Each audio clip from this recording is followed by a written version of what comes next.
This is Radio Taiwan International.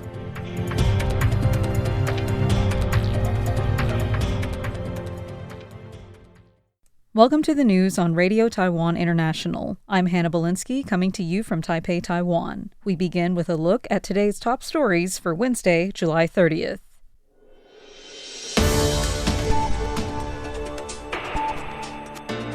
Russia struck by largest earthquake in more than 70 years. Taiwan discusses energy system resilience with U.S. think tank. And President Lai presides over military promotion ceremony. But first, today's top story. A magnitude 8.7 earthquake struck off the coast of Russia's Kamchatka Peninsula this Wednesday, triggering a tsunami alert for areas across the Pacific. The epicenter was recorded at a depth of just 19.3 kilometers. The strength and shallowness of the quake could cause a tsunami along Japan's eastern seaboard and could potentially impact coastlines as far as Ecuador. More than 900,000 residents along Japan's Pacific coast, which was devastated by a powerful earthquake and tsunami in 2011, were ordered to evacuate. According to Kamchatka's regional minister for emergency situations, tsunami waves up to 4 meters high were recorded in parts of the peninsula, injuring several. A number of small towns on the coast of the peninsula were flooded, and the capital of Kamchatka experienced power outages and cell phone service interruptions. The Geophysical Center of the Russian Academy of Sciences said that this was the strongest earthquake to hit the region since 1952, when a magnitude 9.0 quake struck Kamchatka and set off tsunami waves as high as 9.1 meters in Hawaii. Waves have begun to hit American shores in Hawaii and Northern California. As of 3 a.m. local time, America's National Tsunami Warning Center showed a half-meter wave hitting Arena Cove in California. While initial waves hitting Japan have been smaller, they could grow to 3 meters. United States think tank Foundation for Defense of Democracy's China Program Chairman Matthew Pottinger is visiting Taiwan, meeting with Foreign Minister Lin Jialong. Lin said on Wednesday on his social media that the FDD delegation will collaborate with Taiwanese partners on an energy-themed tabletop war game to discuss how to strengthen Taiwan's energy system resilience. He says Taiwan hopes to enhance its energy security by investing in and purchasing U.S. liquefied natural gas from Alaska, diversifying its supply sources and bringing tangible mutual benefits to both Taiwan and the United States. Lin says that peace must be backed by strength and that democratic partners must demonstrate their resolve and ability to maintain regional peace and security. Following their meeting, Pottinger presented Lin with a crystal ornament laser-engraved with a porcupine pattern. Taiwan uses the concept of asymmetric warfare, also commonly named the porcupine strategy, as its doctrine for defense in the event of an invasion. The gift is meant to symbolize that even though Taiwan is a small country, it can effectively utilize the porcupine strategy to defend itself and deter against predators and reckless aggression. President Lai Ching-te on Wednesday presided over the August promotion ceremony for military officials at the presidential office. Lai called the generals key figures in leading troops toward enhanced combat readiness and urged newly promoted officers to keep advancing reforms and strengthening national defense. New lieutenant generals include Wu Yisheng, formerly president of the Military Supreme Court, who will now serve as the Defense Ministry's Legal Affairs Division head. Yu Dezhong, former Air Force Inspector General, has now been appointed as the Air Force's Political Warfare Director. 5 others were also promoted. Lai also praised the successful Hankuang 41 exercises and highlighted their role in Taiwan's defense strategy. I also hope that after the exercises, officers at all levels can thoroughly analyze the effectiveness of each drill, review and improve their actions so that our troops' combat capabilities can be further enhanced, our military strategy more comprehensive, and our national defense resilience even stronger. Lai also thanked troops for swiftly assisting in typhoon relief efforts during the drills, demonstrating strong military-civilian cooperation. The president also called for continued efforts to boost defense capabilities and safeguard Taiwan's democracy and freedom. Rush hour got off to a rocky start on Tuesday, as a train malfunction on Taipei Metro's Wenhu line left hundreds of commuters stranded and brought travel to a halt. Around 8 a.m. during rush hour, a Wenhu Brown Line train heading from Dache to Taipei Zoo broke down between Dache and Songshan Airport stations.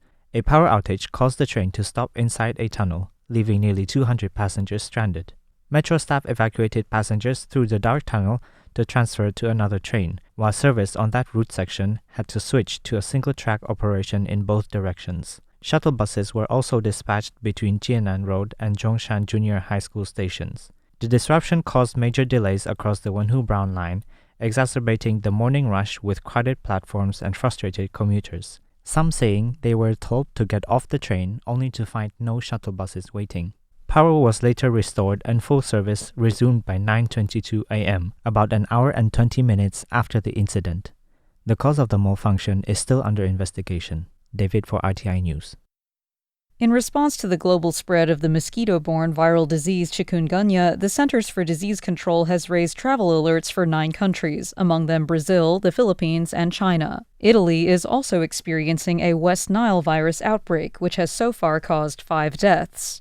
National Taiwan University's professor of public health Chen Shouxi said Wednesday that chikungunya has spread to 14 countries and regions throughout Asia, Africa, and the Americas. More than 250,000 cases have been reported worldwide so far this year. As of July 26, the total number of cases in China's Guangdong province reached 4,824.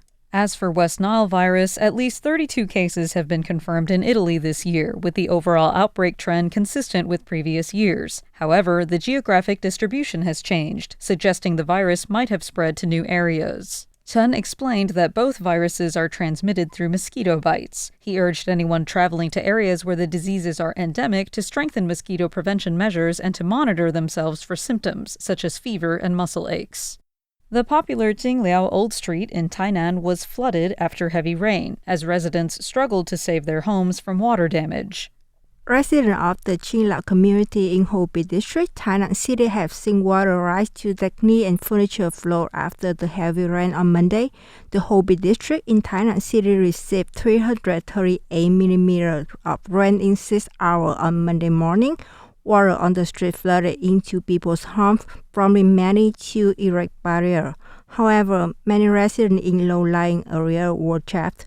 Some residents filmed police officers braving the downpour, trudging through the water and carrying senior residents from house to house.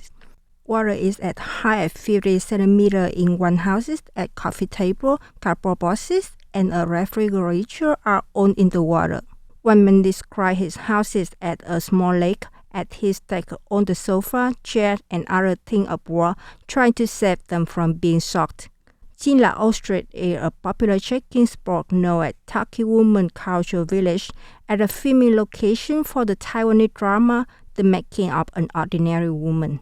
When the weather was clear, vendors would set up food carts, and the Old Street tile floor was clearly visible. Now, the flood water had turned the entire street into a small river, making it impossible to walk, and a lot of debris is flooding on the water.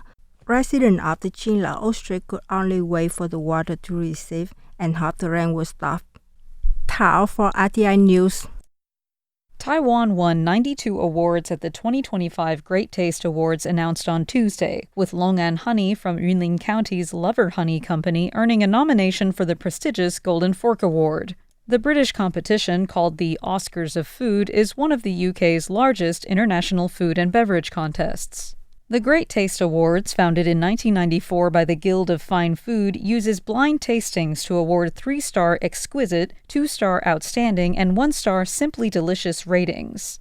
Only about 2% of products earn 3 stars each year, fewer than 10% receive 2 stars, and around 25% earn 1 star. Some 3-star winners go on to compete for the Golden Fork Award. This is Taiwan's 3rd consecutive year with a Golden Fork nomination. Taiwan previously won in the Golden Fork from the Rest of the World category in 2023 with soy sauce and in 2024 with black tea. A 3rd win would be a record for Taiwan. Longan Honey faces competition from Cambodian Kampot pepper and Japanese miso, both imported and marketed by British companies.